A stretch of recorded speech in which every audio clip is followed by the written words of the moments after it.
Right now, as a society, we are more awkward than ever. In fact, a recent study found 1 in 3 employees would rather clean a toilet than ask a coworker for help. I don't know where they work. I don't know why that would be the option. Oh, that's sad. That hurt my solar plexus. Okay, that shocked us. So we wanted to ask New Yorkers if they felt that way and what some awkward experiences they've had. So we sent our very own Alexa Farrell to hit the streets and find out. So would you rather ask a coworker for help or scrub a toilet? Probably scrub a toilet. I don't like asking for help. I don't ask anyone for help, actually. Ask a coworker for help. Okay. Yeah. All right. Okay. So you're not afraid to go up, make things awkward? Absolutely not. Coworker for help, for sure. What is the most awkward thing that you've had happen here in the city? Oh my gosh, like only every day I feel like something awkward happens. I think it's like a daily thing. It's like the little sidewalk dance when you're approaching somebody and it's like which way, like just go to the right side. What are you doing? Homeless man was hugging me in Dunkin' Donuts, but then he also grabbed a chair and threw it at the window, so I had to get out of there. Probably this fierce drag queen on the subway twerking on me. That is something else. Burping on somebody is frowned upon, apparently. Well, then I'm super awkward. What are we going to do with ourselves? Lucky for us, workplace performance expert, professional executive coach, and author of the book Good Awkward, Henna Pryor is here to help. Henna, it is so good to see you. Welcome back to New York Living. Thank you for having me back. Happy to be back. I saw your awkward encounter when the two of you met. I'm kidding. Was it? Isn't awkward? You're not awkward. I try not to. Yes. Be. Now I feel awkward. Thanks. Were you shocked at that 1 in 3 employees would rather scrub a toilet than ask a coworker for help? A little, but not really, because increasingly I see it all the time. I talk to leaders and parents who say, my people won't talk to people. They stay head down, they stay at home, they stay in their silos. So shocking, no, but sad, yes, a little bit. Okay.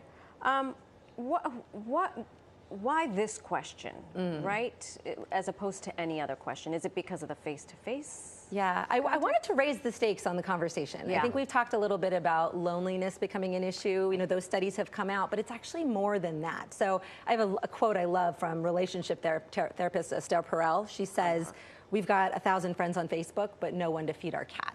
Oh, that's true. And that is becoming symptomatic of the way we, DoorDash our food. We don't go and meet our friends. Parties are on a decline. And so increasingly our social muscles are weakening and we need to start to do something about it quickly. So why do you think we're so socially awkward now?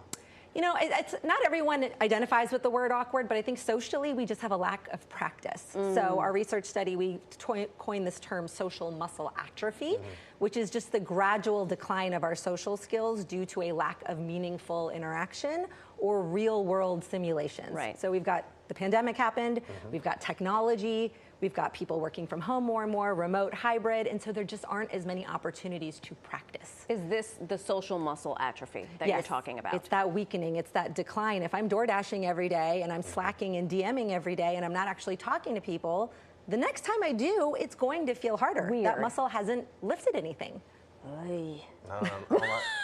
You feeling it already? And that's true, right? Because of the pandemic, and we found out, yes, we can work from home, but there's a disconnect. There's a big disconnect in society right now, and we don't have the compassion. We're able to just turn off the technology and move on with our own lives. And people want it. They crave it. But our study found that 84% of Americans actually want to collaborate. They want to navigate together, but 56% prefer working alone. Wow. That's a huge difference. We've gotten into some bad habits and we have to be very intentional about overriding them if we want to have this improve. Okay, let's get down to brass tacks here, as I like to say. So how do we rebuild our social strength? Is that what we're calling it? Social muscle strength, which is our ability to improve this over time. The same way you go to the gym, you pick up a weight, you don't start with the biggest weight, you start small. So one of the first steps we can take is focus on micro connections. If you are feeling like, okay, I'm a little out of the game, I'm not seeing my friends as often, I'm having trouble approaching someone the way I used to, don't start big, start small. Try to go, make a little light conversation with the cashier. Keep your headphones out at the coffee shop for a little bit. We can start with small things first. This is just reminding me, I have a niece who is so smart, so talented, and but she's very shy. And she wants to get into sports.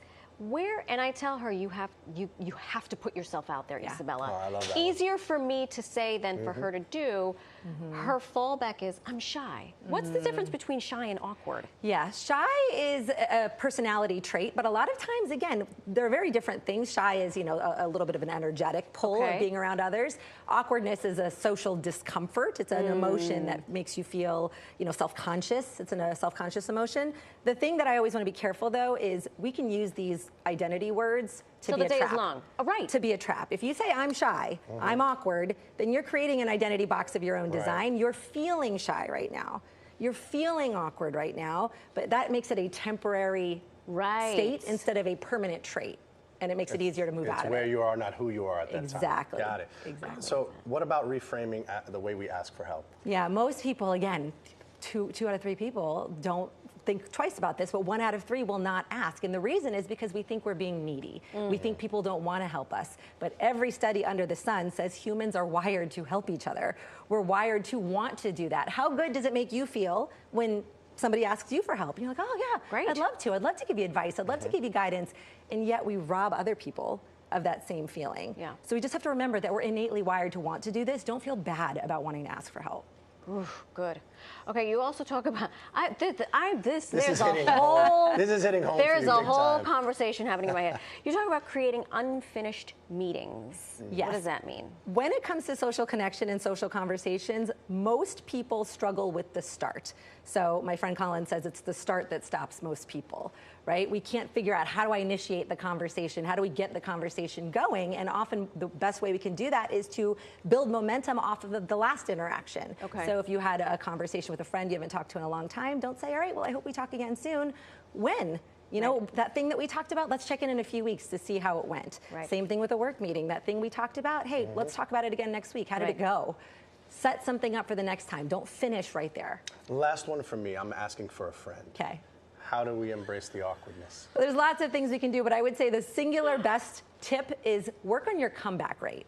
Awkward moments are going to happen. You cannot avoid them. You cannot plan for every single one. So don't worry about eliminating it. It's not going to happen. Right. Worry about tools that can improve your comeback rate. That could be using humor strategically. That could be working on your self-talk and your mindset. I have tons more strategies in the book, but just know that working on your comeback rate is a much better strategy than trying to eliminate an emotion that we all have. Outstanding. Here, Henna. I love this. This is fantastic. I'm no longer awkward. I wouldn't say that. Give me 30 seconds. Thank you so much for joining us again. Thank you. Pick up a copy of Good Awkward wherever you buy books.